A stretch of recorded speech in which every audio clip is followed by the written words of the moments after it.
Hi! Monday evening போல் பார்த்தீங்கன்னா, ஃப்ரிட்ஜில் உள்ள ஸ்டாண்ட் எல்லாமே வந்து க்ளீன் பண்ணி ட்ரை பண்ண விட்டுட்டேங்க. கிட்டத்தட்ட 1 வீக் மேலேயே ஆகுது.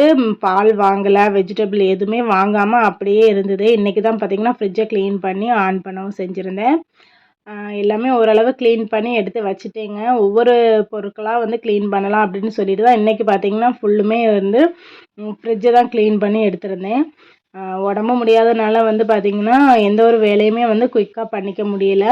சரி இன்றைக்கி ஃப்ரிட்ஜை மட்டும் எப்படியாச்சும் க்ளீன் பண்ணி எடுத்துடலாம் அப்படின்னு சொல்லிட்டு பார்த்தீங்கன்னா, கொஞ்சமாக வெஜிடபிள் வாங்கியிருந்தேன். அதை ஸ்டோர் பண்ணி வைக்கலான்னு சொல்லிட்டு தான் எல்லாமே அரேஞ்ச் பண்ணியிருந்தேன். ஆல்ரெடி பார்த்தீங்கன்னா டோர்லேயுமே இருந்த அந்த ஸ்பைசஸ் எல்லாமே கொஞ்சம் இருந்தது.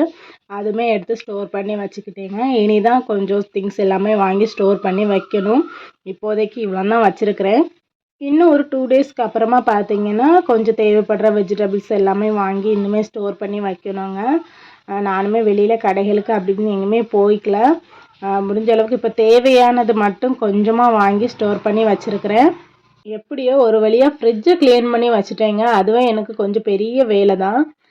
உள்ளே இருக்கிற ஸ்டோரேஜ் பாக்ஸஸ் எல்லாமே பார்த்தீங்கன்னா வெளியில் இருந்ததா, இப்போ எல்லாமே பாதி பாக்ஸஸ் எல்லாம் உள்ளே போயிடுச்சு. எனக்கு வெளியில் கிச்சன்லேயுமே வந்து கொஞ்சம் ஸ்பேஸ் கிடைச்ச மாதிரி இருக்குது. இது பார்த்தீங்கன்னா ஹரிஷப்பா வந்து அவங்க ஃப்ரெண்ட்ஸ் கூட வந்து அவுட்டிங் போயிருந்தாங்க. அப்போது இந்த கேரளா பக்கமாக போயிருந்தப்போ வாங்கிட்டு வந்தது தான் இது.